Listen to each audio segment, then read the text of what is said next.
I përshëndes miq të dashur, duke ju uruar kështu mirëseardhjen në transmetimin e ditës së sotme. Ne jemi së bashku në mesditë si çdo ditë tjetër edhe sot pa diskutim në ekranin e Vision Plus për të nisur kështu një tjetër temë bisede me të ftuarit tanë. Janë 4 miq që do të vinë në këtë studio me të cilët do të flasim për një temë që pa diskutim të gjithëve na prek kur bëhet fjalë për paran, si të rinj, si në marrëdhënie pune, si student, si familjar, si krye familjar për më tepër. Të gjithë hasemi përpara dilemave nëse marrim pak të ardhura dhe në fund të muajit mbetemi pa lek, nëse nuk dim t'i menaxhojmë mirë ato të ardhura, nëse shpenzojmë më shumë se sa marrim, apo është e gjitha çështje kursimesh. Në fakt në botë, por edhe në vendin tonë, gjithmonë më shumë i vendoset teksi sensibilizimit dhe këshillimit të mirë për të marrë kështu një lloj orientimi se si ne duhet të dim t'i menaxhojmë mirë parat, që gjithmonë të kemi mundësi vetëm të bëjmë një jetë normale, por të arrim që të shijojmë paksa edhe fundjavat, pushimet 1 apo 2 herë në vit, të arrim të përballojmë me sukses të gjitha shpenzimet tona mujore dhe vjetore.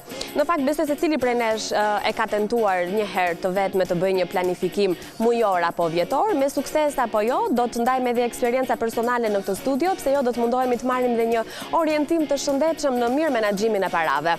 Po ju prezantoj me 4 të ftuarit që do të vinë në këtë studio dhe i ftuari i parë në fakt vjen pikërisht si familjar, meqense gjithsecili prej nesh ka portofolin e tij, ka atë buxhetin e vogël që do duhet ta menaxhojë nga fillimi e deri në fund të muajit. Ju prezantoj me shkrimtarin Behar Gjoka. Mirë se erdhe. Faleminderit që je në studio. Kënaqësia ime të kem këtu. Karika e parë është e juaja, ndërkohë po marr gjithkohën e nevojshme për të ftuar në studio të gjithë ftuarit që do të vinë dhe pastaj do të ulemi të flasim së bashku në lidhje me menaxhimin e mirë të ardhurave. E ftuara e dytë është drejtore e programeve master në UET, Orkida Ilollari. Mirë se erdhe. Faleminderit që je këtu. Kënaqësi. Po vjoj më tej me prezantimin, i ftuari i tretë është gazetar, gjithashtu edhe këshilltar për mediat në Ministrinë e Transporteve, Arbër Hitaj. Mirë se erdhe. Mirë se gjitha. Falenderoj që je në studio. Falenderit. Kënaqësi. Dhe e ftuara e katërt vjen nga Banka e Shqipërisë, ajo është përgjegjëse e zyrës së botimeve në Bankën e Shqipërisë, Arlinda Koleniço. Përshëndetje dhe mirë se erdhe. Përshëndetje. Faleminderit që je në studio. Ndërkohë që në studio kemi disa botime, disa prej botimeve që Banka e Shqipërisë bën her pas here për të na këshilluar, për të na orientuar që nga fëmijët e deri tek të rriturit, meqense është e rëndësishme dhe është një kulturë në fakt që të gjithë duhet ta marrim që në vegjëli, që atëherë kur marrim ato paratë vogla në përduar dhe duhet të dim ti shpenzojmë mirë, që tek prindrit që i vendosin ato derkucat fëmijëve që të dinë të mbledhin para dhe ti të shpenzojnë ato në një moment të caktuar për ditëlindje apo për vit të ri apo kur duan të blejnë diçka më të madhe. Është një kulturë që nëse e merr, arrin ta vësh në jetë edhe kur je i rritur, edhe kur ke më shumë para në dorë, edhe kur je i punësuar apo edhe kur je student. Nëse di të fitosh pak të ardhura për të përballuar dhe shpenzimet e studimeve ditës tek shumë radh. Do doja t'ju ftoja të ndjekim së bashku një insert, një material i cili na jep akoma edhe më shumë dorë për të nisur bisedën. Ja ndajmë bashkë.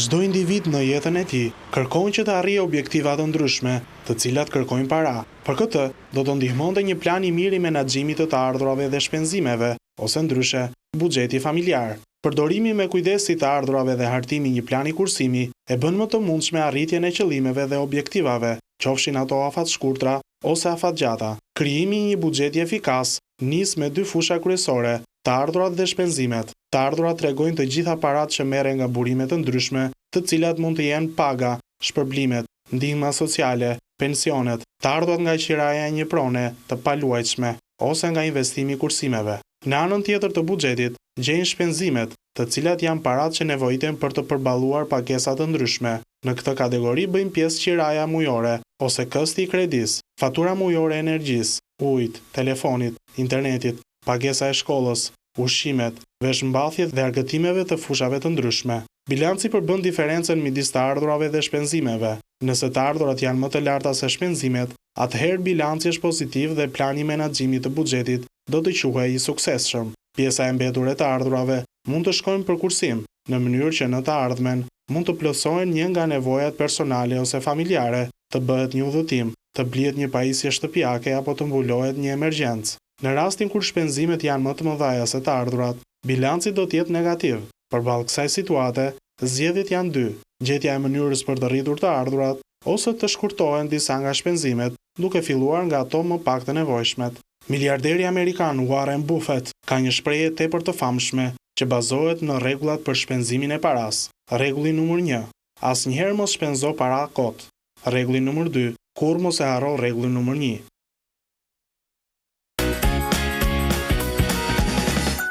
Një insert që na vën në mendimet e gjithëve. Po e nis unë me duke shprehur që jam një ndër njerëzit që nuk di të menaxhoj para. Domethënë, është mirë ashtu sikurse dhe inserti tha, kur të ardhurat janë më shumë se sa shpenzimet, por nuk e di pse, ndoshta dhe jo vetëm mua, po dhe shumë nga ata që po na ndjekin, na ndodh që të përballosh shpenzimet mujore me sukses është një arritje e madhe. Ta nisim me eksperienca personale, apo ta nisim me një të përgjithshme botërore, me qënë se nuk jemi vetëm ne në kohë krize, apo jo, kriza është një ndër ato termat më të përmendur globalisht. Në fakt nuk është vetëm në kohë krize. Menaxhimi i ardhurave është diçka e cila duhet parë me kujdes në vazhdimsi. Siç e thatë edhe ju, kjo fillon që në edukimi për kursimin, fillon që në vegjëli. Dhe organizata ndërkombëtare si OECD-ja apo organizata të tjera kanë hartuar disa linja guid të cilat na tregojnë se si duhet të sillemi dhe cilat janë konceptet me të cilat duhet të brumosen njerëzit ose individët që në vegjëli.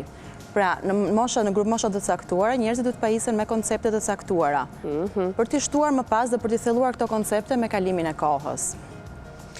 Ju vetë, duke qenë se jeni pjesë e një institucioni shumë të rëndësishëm, me ekspertët si ndodh përgjithsisht, në fakt do doja që edhe me Orkidën kishte një njëjtën pyetje. Duke qenë se jeni njohës të mirë të paras, flisni shumë për paran, na këshilloni edhe ne për mënyrën e mirë menaxhimit të paras, vetë i vendosni në praktik të gjitha këto apo janë vetëm për publikun? Në fakt mendoj që kjo është diçka që lidhet me natyrën e individit dhe edhe me mënyrën se si është edukuar në familje. Unë vetë në fakt i vendos në praktik. I vendos në praktik. Këda? Ndaj të njëjtin mendim, por në një farë mënyre kërkon shumë dhe edukim financiar. Çfarë do të thotë që vërtet institucionet financiare dhe vetë bankat në një farë mënyre me klientët e tyre arrin t'i edukojnë. Edukimi vjen edhe nga në përpos produkteve bankare që ofrojnë, siç janë depozitat, llogaritë e kursimeve, në një farë mënyre kur vetë qeveria ose bankat emetojnë obligacione ose aksione që këtu nuk është se po ndodh, por që më tepër tek produktet bankare ose ke depozitat që ka depozita për fëmijë, kursime, në një farë mënyre krijon një farë edukimi për klientin.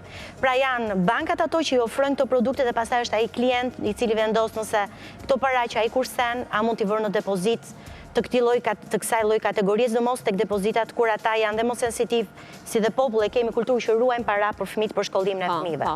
Por kjo nuk është se është rëndomë, flasim në shkallë republike.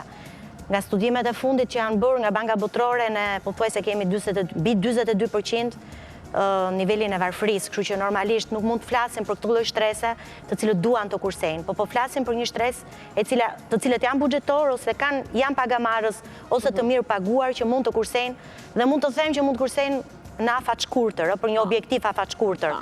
Se objektivat afat gjatë është shumë larg të flasim për vendin tonë. Kjo është për aq sa i përket për këtij vendi tonë që jemi në zhvillim dhe që kemi 25 vite në tranzicion dhe që akoma nuk e kemi atë kulturën e të investuarit të para, sepse kursim do të thosh dhe ta investosh paran, që do të thotë ta investosh në këto depozita, në aksione, në obligacione. Ne jemi shumë larg kësaj gjëje. Mund të shkojmë deri ke depozitimi i paras, në llogari ose në depozita për fëmijë ose për fondet e pensionit, të cilat edhe në një farë mënyrë janë kursim dhe mendojmë për një kohë afatgjatë, por them që jemi shumë larg. Sistemi bankar po e bën këtë, institucionet financiare po e bën këtë, fondet e investim e pensionit çfarë është hapur po mundohet që ta edukoj, por është një rreth shumë i ngushtë. Jemi shumë larg, normalisht nëse dalim jashtë qytetit ose në zonat më rurale aty ku ekzistenca aty është të mbyllin muajin dhe ndoshta mund të them që 60% e pagës shkon vetëm për ushqime. Kështu që ç'mund të themi që mund të kursesh ose mund të depozitosh më vonë.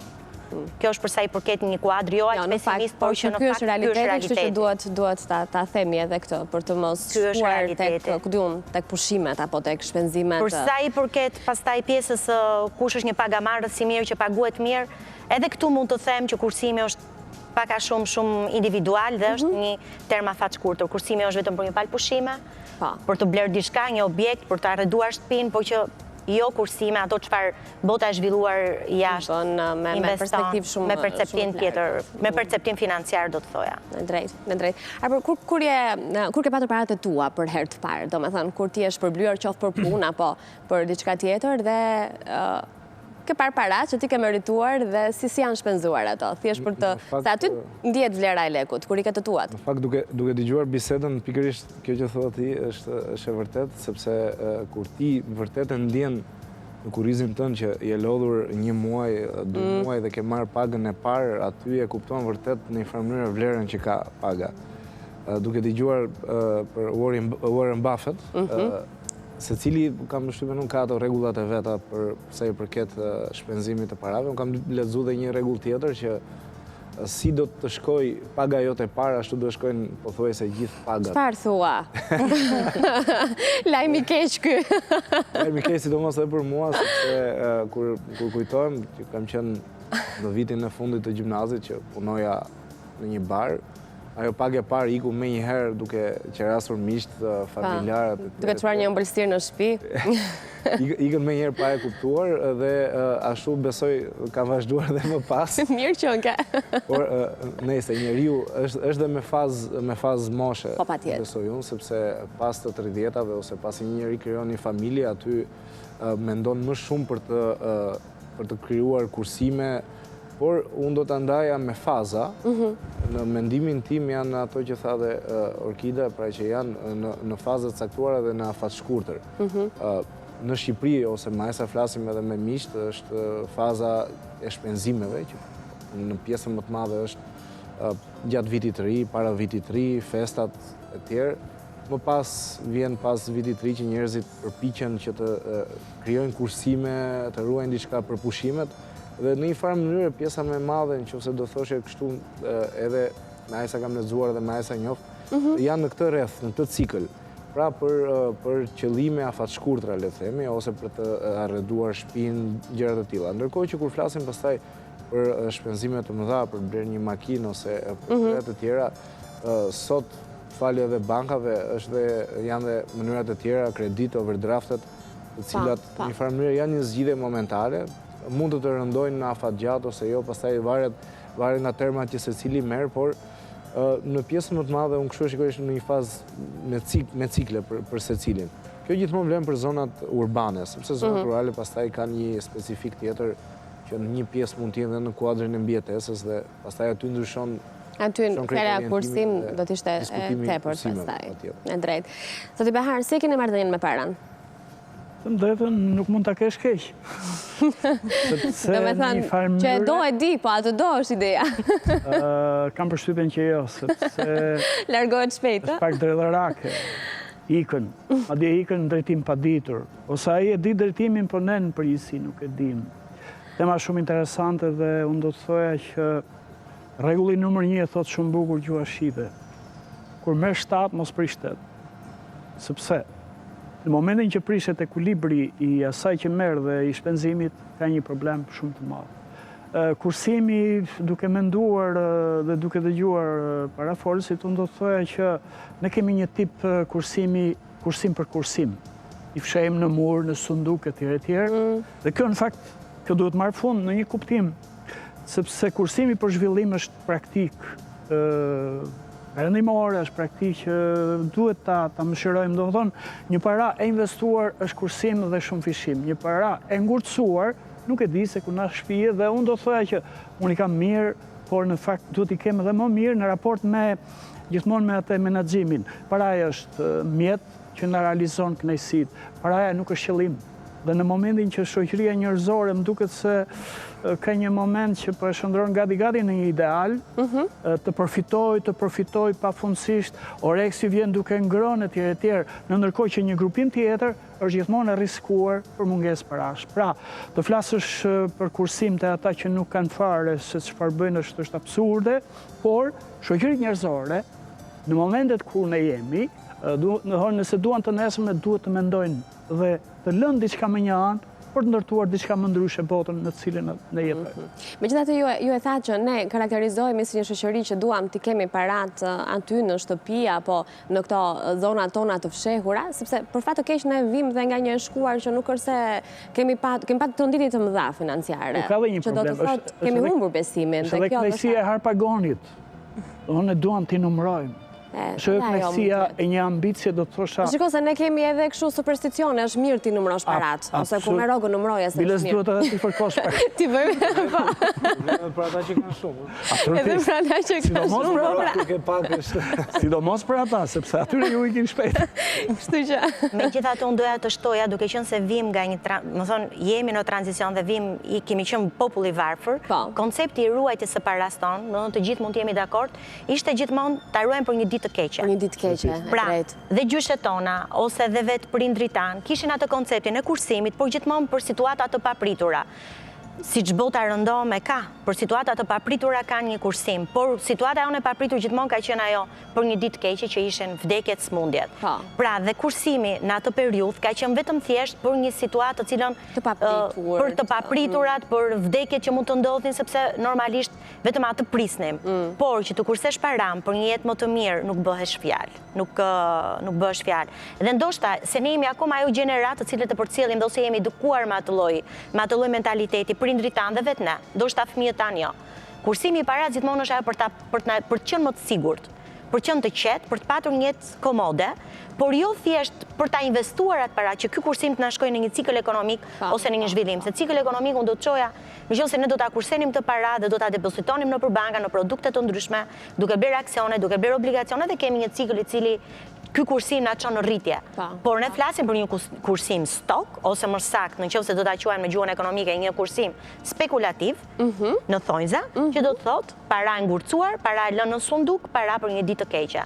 Sepse nuk kemi arritur akoma aty ku ne të themi që këtë para unë do ta çoj në një që të më zhvillojë, se të më sjelli para. Kjo është për sa i përket, më thënë, duke e parë që dhe në nivel makro, por edhe në nivel e paralelizuar me vendin tonë. Jemi shumë herë të themi që kursimet, ky vend duhet të bëjë kursime, sepse normalisht kur 60% e pagës në overall, pra në përgjithësi, shkon për ushqim, nuk mund të themi. Jemi akoma në atë fazën që i ruajmë 2 lekë për një ditë keqe. Për një ditë keqe, jemi akoma këtu. Artinda, kemi disa nga botimet që ju ne keni sjellë me vete sot, që janë, besoj se edhe forma që Banka e Shqipërisë i bën her pas here për të na përcjell një edukim të mirë financiar. Po, janë botime edukative të Bankës së Shqipërisë. Do doja të thosha që Banka e Shqipërisë është angazhuar në sfidën e edukimit financiar që nga viti 2006. Vit në të cilin ne filluam të shkruajmë jo vetëm broshure edukative si këto që kemi këtu përpara, por edhe të organizonim aktivitete. Ne mendojmë që edukimi financiar duhet filluar që në moshë të herët. Dhe pikërisht për ta prekur këtë moshë të herët, ne kemi filluar dhe kemi organizuar aktivitete edukative dhe materiale edukative të përshtatura sipas grup moshave. Edhe shfaqje teatrale apo jo? Po, kemi organizuar, kemi një paket mësimore jashtë kurikulare, le ta quajmë, për fëmijët e klasave të para deri të treta, e cila më pas është zhvilluar në një aplikacion në celular dhe në një shfaqje teatrale.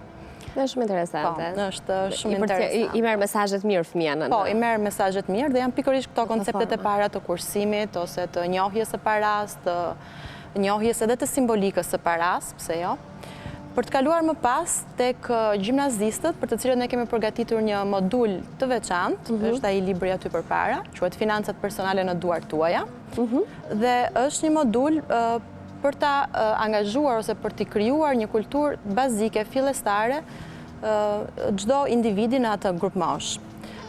Përbëhet nga 2 linja kryesore. Linja e parë është ka një shpjegim më shumë të sistemit makro, le ta quajmë, ndërkohë që linja e dytë është dedikuar për edukimin financiar të individit.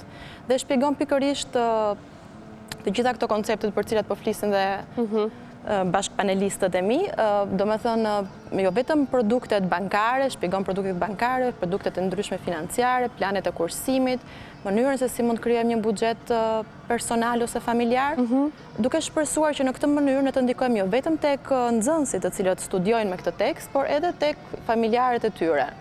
Do me thënë është ajo mënyra e përcjelljes së njohurive nga nxënësit tek prindrit. Ne kuptoj. Në raste më mirë këto, kur është fëmia ai që të jep ca ide. Ose ndonjëherë fëmia është pak më i shkolluar se prindi, njeh më shumë, tash me teknologjinë e re të rinjt, le të themi, janë pak më familjar, kështu që në një farë mënyrë i edukojmë, siç edukojmë të gjithë prindrit për përdorimin e celularit. Po. Edukojmë edhe për këto. Nëse marrim një familje mesatare, pra të mos marrim ekstremet, mos përmendim atë pjesën që e ka shumë të vështirë të përballoj muajin, qoftë edhe me ushqim, edhe ekstremin tjetër pastaj që nuk din sa para kanë. Po marrim shtresën mesatare edhe pse në fakt edhe për këtë shtresë në shoqërinë tonë flitet që është pothuajse në zhdukje. Si duhet ta nisim ne planifikimin ton të buxhetit? Që do të thotë, është e shëndetshme të bëjmë një planifikim vjetor, mujor, çfarë këshillohet në tilla raste? Këshillat janë të ndryshme dhe është dhe në varësi të individit dhe të ciklit të jetës së individit. Për shembull, për një fëmijë do të thoshim që do ishte mirë që të përcaktonte një objektiv. Për shembull, blerja një lodre të re ose nuk e di, e një veshje, e një fanele të sportit, nuk e di të në varësi të dëshirave që ka fëmia. Pra, në varësi të dëshirave të individit, duhet të përcaktohet pra objektivi, shuma që duhet të mbledhim, dhe duhet të kemi parasysh afatin kohor.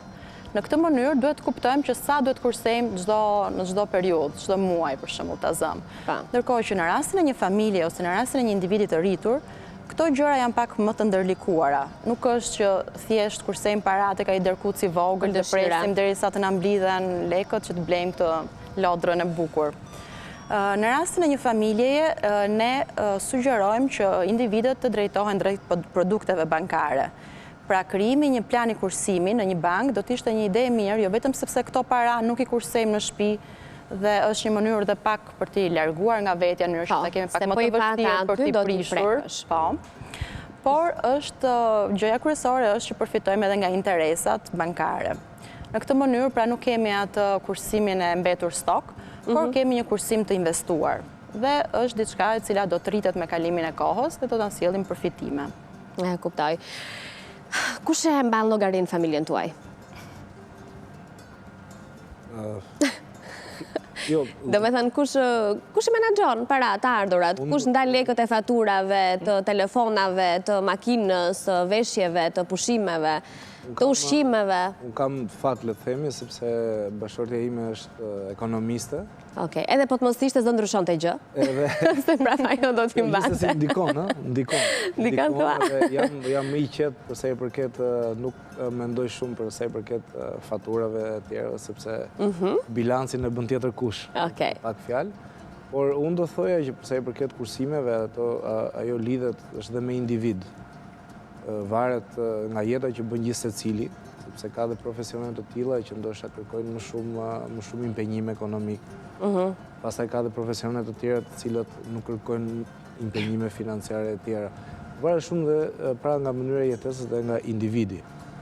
Për të bërë humor, ka disa zona të Shqipërisë, Gjirokastra Kosha, që e kanë dhe në gjak të punën të kursimit. Kemi. Ndërsa dhe kjo duhet të studiuar. Edhe Gjirokastra, Gjirokastra dhe Korça, thash. Sot i behar, kishit me një gjë me Gjirokastrën, apo? Jo, evidentoha për pozitivitet. Për pozitivitet në të rast, mirë. Dhe me thënë, nusja vetëm ekonomiste, apo ekonomiste nga Gjirokastra? Jo, vetëm ekonomiste. Në regull. Dhe si nisë në familjen tuaj, ne nuk do bëjmë deklarime pasturie këtu, po thjesht, kush janë ato shpenzimet fikse që nuk preken në çdo muaj dhe dihet që kaq të ardhura do shkojnë për çfarë? Dhe pastaj çfarë mbetet? Do të ndahen apo të coptohen, pjesëtohen në shpenzime ditore? Në përgjithësi ndahen në shpenzime ditore, do thosha unë si çdo familje, ushqime për dishmëria. Pastaj në varësi ka dhe pastaj një pjesë, 1% që shkon për kursime të cilat patjetër në këtë fazë janë kursime që shkojnë për pushimet, ose mund të themi kështu. Pra siç e thash, mendimin tim është cikël. Është cikli për fundin e vitit, cikli për mesin e vitit që janë pushimet, edhe për ndonjë pajisje shtëpiake, arredim, për një gjë të re brenda. Gjëra të tilla. Pra në pjesën më të madhe kjo është planifikimi, po them, planifikimi im familjar në aspektin financiar, i referuar aspektin financiar. Por varet sepse ka dhe gjëra që mund të jenë jashtë parashikimit, po them evenimente, festa, se ne kemi zakon që edhe dasma pse jo, që gjithmonë ne japim kontribut financiar, si çdo shqiptar kam përshtypjen. Do të thënë janë edhe këto parat e qokave. Se jemi dhe në prag vere, fillojnë vim ftesa tani dhe fillojnë zbriten ato. Bëdhe një dasëm. Gjithsesi, unë mendoj që në kohët e sotme të flasësh për kursim gjithmonë nuk është e lehtë. Sidomos besoj për ne që jemi buxhetor, nuk është një sipërmarrje e lehtë, por besoj që instikti i kursimit është goxha i fortë pothuajse të gjithë, sidomos edhe në këtë periudhë, le të themi që situata ekonomike makro nuk është aq optimiste. Në fakt. Orkida, eksperiencë personale nuk na tregove. Edhe se jam ekonomiste. Prandaj po pyes të marrim në një edhe se jam ekonomiste nuk e mbaj unë llogari në familje. Se ndoshta nuk kam marrëdhënie shumë të mirë me para. Do të thënë është edhe por që shpenzimet janë fikse. Janë fikse. Është kohë të flasim, domethënë çfarë po tepron, sepse duke qenë arbri tha dhe është në ciklet e personit, unë duke qenë se jam dhe një nën me 2 fëmijë, ose familja përbëhet nga 4 veta, normalisht e kupton shumë mirë se çfarë shpenzimesh mund të kem. Çfarë kurset për shkollimin dhe edukimin e fëmijëve. Pra ajo është domethënë primarja të familjen time, kështu që kursimi shkon e ka një qëllim, është ajo depozitat që unë thash pak më parë, që edukimi financiar ose edukimi bankar ose me çfarë projekti ka dhe Banka e Shqipërisë nisi që në 2006, duke qenë se unë kam qenë pjesë e këtyre projekte në sistem bankar, ishte pikërisht ky lloj edukimi financiar. Ku prekte duke qenë se tipologjia e vendit tonë është tek pika e dobët, ose çfarë prindrit ose vetë populli çfarë kursen është tek shkollimi i fëmijëve. Dhe ishte pikërisht ky produkt i cili në një farë mënyrë të rishte paran, sistemi bankar të rishte paran depozituesve, në një farë mënyrë për shkollimin e fëmijëve.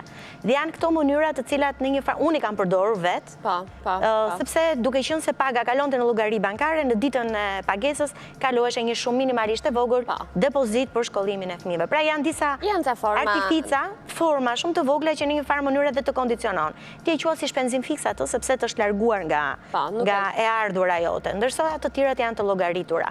Djeca shkon për faturat, për kostkredie që mund të kesh, makina. Pra në një farë mënyrë ajo pagë është e vetë rregulluar nga është vetë rregulluar vetë. Që në fillim nuk e ka sa menaxhosa ta numërosh ose se normalisht mund të themi që dhe nuk e marrim as kesh më tani. E marrim vetë ashtu vetë ju. Në sistem bankar mund qëndron që mund të kesh edhe ca kartë moneda të vogla sepse i ke me formën e paras elektronike. Kështu që është ajo shpreha unë dua shumë para, po ajo nuk më do dha aq mua.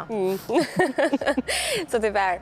U tha pak më parë në inser që e shëndetshmja apo e këshillueshmja është nëse shpenzimet janë më të vogla se sa të ardhurat. Vetëm ashtu pra do të mund të kursejmë diçka më njanë. Shikoni, qenia njerëzore është e prirur që t'i ketë të dy elementet. Ketë dhe dëshirën për të shijuar gjithçka. Këtë dhe atë do të thosha drojën, se mos mbetet pa zot. Në këtë kuptim, unë do të thoja që jo si moralizim, jo si sugjerim, po thjesht si një përshtypje personale, qenia e ka të lindur. Dhe unë kujtoj, para 90-s ishte një sistem lotarie, një kursim kolektiv i cili çonte në realizimin e disa gjërave shumë elementare, televizionit apo të frigoriferit e kështu me radhë, por në fakt ka një problem që më shqetëson, do të thonë, është çështja e nivelit jetik. Ne në fakt kemi një shoqëri që ende nuk kemi të qartë nivelin jetik. Cila është ajo vlerë që na mbyll ditën, që na mbyll muajin dhe pastaj të shkojmë pak më tutje. Në këtë kuptim, i thuash dikujt që nuk e njeh paran, se ka zonë me dorë, se çfarë është kjo, është shaka e rënë. Ti thuash dikujt që zotron aq shumë sa luan mbi xhoz gjithë ditën me ta, prapë është një shaka e rënë në një kahje tjetër. Në një kuptim unë do të thoja që familja është refleksioni i asaj që ka do të thosha shoqëria, dhe anasjelltas. Ne jemi një shoqëri e shkujdesur ose një shoqëri me cene në raport me zhvillimin, në raport me paran, dhe në këtë kuptim, gjithsesi, unë do thoja që përvojat personale na çojnë diku, po jo aty ku duhet. Përvojat shoqërore, apo shtetërore na çojnë diku, por në fakt po të vesh re, ka një marrëdhënie të çuditshme. Domethënë po ti je hajdut është krenari në Shqipëri. Gati do thot ndërton një situatë të tillë që është trimërore të bësh nga këto gjeste. Dhe këtu ngatrohet situata dhe vim taj momenti. Çdo thot kursesh, kur s'ke mundësi. Çdo thot kursesh, kur ti ke mundësi të bësh bamirësi. Çdo thot të bashkëtosh. Në këtë kuptim, shoqëria njerëzore gati ka humbur sensin human. Dhe kjo mungesë humaniteti të çonte ajo situata që tema që ne bisedojmë duket luks. Në fakt është temë jetike. Paraja po doli nga xhepi nuk kthehet. Një para e pakthyeshme do thotë se ti nuk u kujdese. Atëherë, raporti zhvillim dhe kursim do të jenë të pandashëm. Ne si, me qëse her pas here ne kemi dhe këto epitetet që i vendosim vete si shoqëri, dhe ne konsiderojmë si një shoqëri që nuk është se kemi shumë respekt për paran. Do me thënë, ankohemi se nuk na dalim, por ama pjesa më e madhe e shqiptarëve konsumon 3 apo 4 kafe në ditë. Në përdasma me qënë se i përmëndët, ajo hedhja e parave sërish nga të huajt shihet si një çudi e madhe që sërish të del tek ajo mungesa e respektit për para, ndërkohë që ajo dasma mund të jetë bërë dhe me kredi nga ana tjetër. Dhe sërish prapë edhe kjo është një çudi e madhe që të huajt e shohin, ne martojmë me kredi. Do me thonë, s'kemi ama duam ta bëjmë. S'kemi shtëpi, po makinën e duam të shtrenjtë. Kjo në fakt është tamam ajo çfarë jemi. Ne duam që të tjerë ta dinë se jemi në rregull. Në ndërkohë, dhe me thënë jemi fasad, e duam një këtë pjesën e dukjes. Jo, është pjesa e dukjes, për shembull nuk besoj se ka në vend botë që të bëhet me buria ajo martesa, makinat ulurasin e tjerë. Nuk besoj se ka në shakaxhi kur s'ka mundësi që të marr borx për të markuar e tjerë. Domethënë ne bëjmë shaka me veten tonë. Pastaj me paran e përdojmë si duam e tjerë. Nuk e respektojmë idenë që po doli nga xhepi nuk kthehet më. Dhe në këtë kuptim unë do thoja ka shumë çka për të futur në këtë situatën që të shosh marrësh borxh për të luajtur të bixhos, kjo është nuk e di. Nuk e di, domethënë janë të gjitha prirjet janë të hapura. Dhe jemi një popull që e dim, por në fakt nuk dim se çfarë bëjmë me paran. Nuk dim se çfarë bëjmë me paran. Unë do të shtoja që jemi të etur për këtë lloj fasade, duke qenë se vim nga një situatë dramatike post-komuniste. Mos harrojmë 97-ën çfarë na ndodhi, dhe populli ynë ka psuar goxha trauma në këtë gjë. Dhe normalisht nuk ka mësuar, dhe normalisht ajo çfarë ndodh është ajo fasada, ajo etja për pasuri, duke qenë se pati dhe impaktin e parë me botën. Kështu që normalisht 25 vite për ne është një tranzicion mental, tranzicion sjellje me paran, me kursimin dhe me çdo gjë tjetër. Pra nuk jemi akoma të formësuar që këtë para të marrë me kaq mundet sakrifica ta shpenzojmë, flas për një lloj për një pjesë, se është dhe shumë e vogël dhe kjo pjesë, po të dalim jashtë. Kështu që për këtë pjesë flasim në këtë, sepse nuk janë të ngopur, brenda vetes të tyre nuk janë të ngopur me gjithë këtë gjë.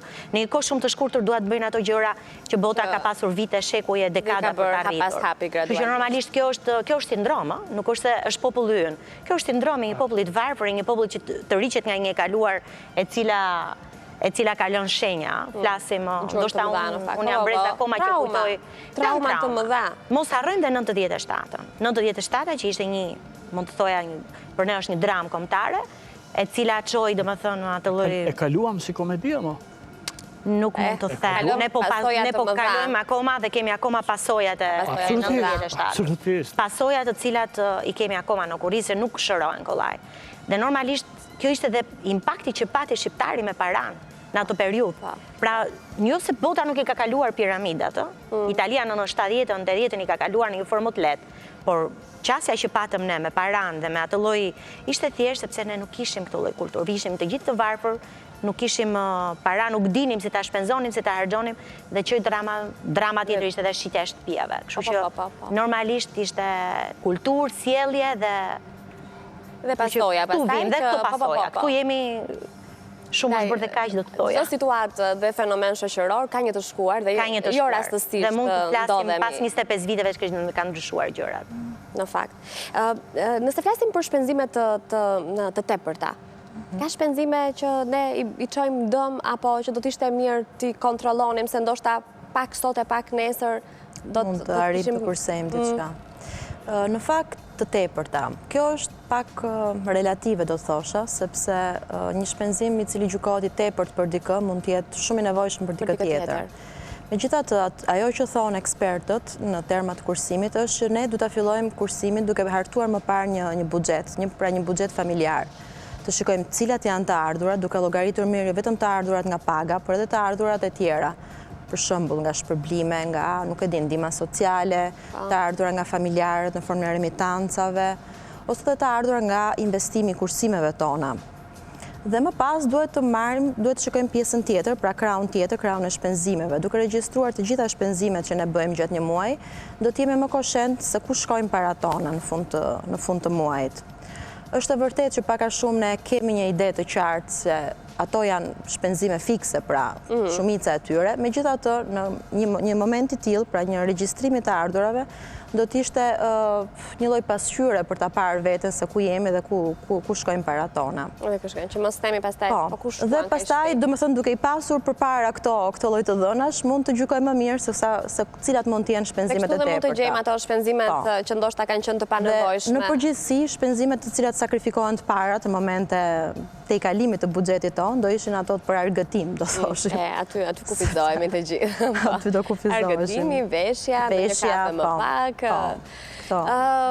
Kush janë ato që në fund të një muaji me më shumë shpenzime i vjet vizë, këtë s'do e bëjmë këtë muaj dhe këtë s'do e bëjmë këtë muaj? Do duhet thoshja pak që mos jemi dhe më kritik se ç'duhet, në sensin që të kërkosh më të mirën dhe më shumë nuk ka asnjë gjë të keqe, duke lidhur edhe me ato që thamë parafolsit.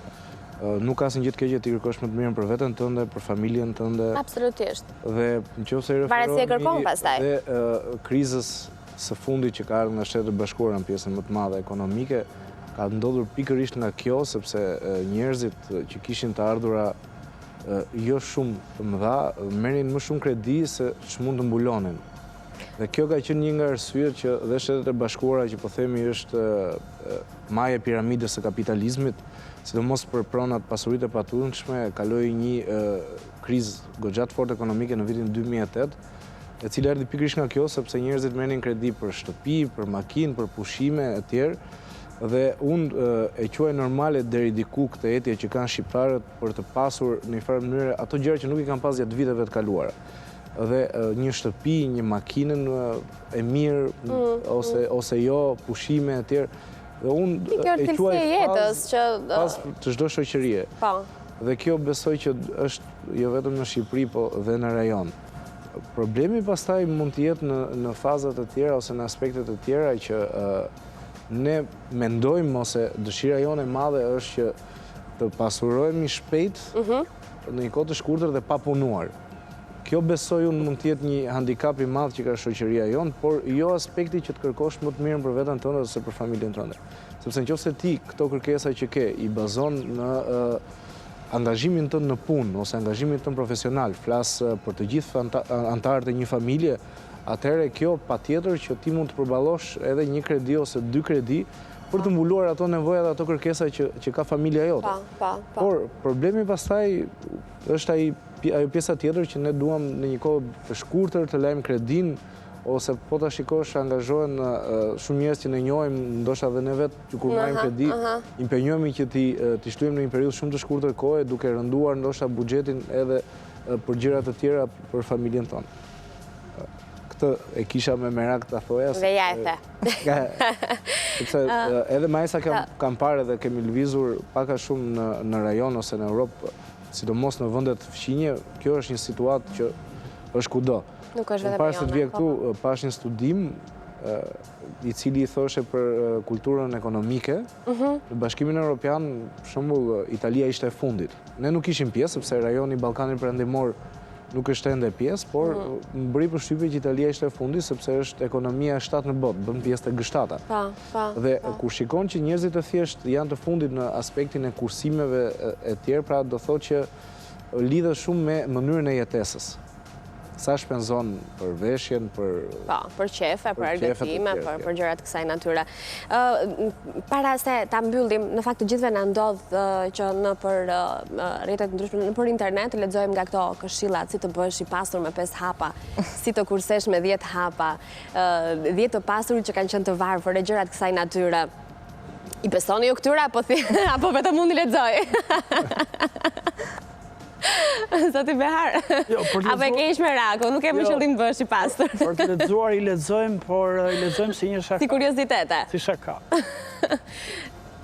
Unë mund të them që i pasur me paga nuk bëhesh kur. Nuk bëhesh. I pasur mund të kemë, ideja e pjesës së të pasur është ke trashëgimia, çfarë ke nga familja që ti e trashëgon. Ti është fat. Mos ta prekim të pjesën e pronave në vendin tonë, po ti kishim trashëguar, s'është problem, nuk do të bëjmë një emision tjetër, por që me paga jo, është vetëm mbi jetesë dhe një jetesë e qetë. Pasuria është kur e ke të trashëguar dhe cila e vazhdon, e dhe bën ato në në qoftë punë. se punon dhe e kalon, se dikush tjetër edhe mund ta mbaj stok edhe nuk e xhiron këtë pasuri. Kështu që pasuria është koncept tjetër. Është tjetër koncept. Jo, nuk jepni kështu këshillash, jo. Nëse është si ëndër, le të jetë ëndër. Që drejt të ndrosh. Po, s'është keq fare, për ta mbyllur. Unë do thoya që edhe unë i lexoj, i ndjek, duke qenë që punoj me media dhe komunikimin, patjetër që i ndjek, por më ka bërë përshtypje edhe pjesa e padukshme ose që ndoshta opinioni nuk i di. Për shembull, po i referohem Warren Buffett, që u përmend pak më lart edhe te inserti. Warren Buffett është nga njerëzit më kurnac, nëse mund ta themi kështu. Është një nga ata persona që edhe është shumë i fiksuar një kuriozitet pasakullores dhe është nga ata persona që nuk është ata bilionerët ose miliarderët që e merr me porosi ose vetë e blen të dyqanet të supermarketit dhe merr më të lirën. Shumë i zgjuar. Pra, nuk është se paraja lidhet ose ka një recet fikse. Na njerë është dhe guxim për të investuar, për të rezikuar, sepse jo të gjithë ja dalin që një kursim ose me kredi ose me format të tjera ja dalin që të kenë sukses ose të dalin në maj. Pra, nuk ka një recet fikse, do thoja unë, kursimi ose të bërit para. Të bërit para. Për ta mbyllur, ndonjë këshill të fundit, apo i tham që kishim për të thënë? Besoj se i tham. Unë ju falenderoj shumë që keni lënë punën sot për të ardhur në këtë studio. Faleminderit për bisedën. Ne do shkojmë në publicitet, por do vazhdojmë transmetimin tonë sërish, kthehemi shumë shpejt.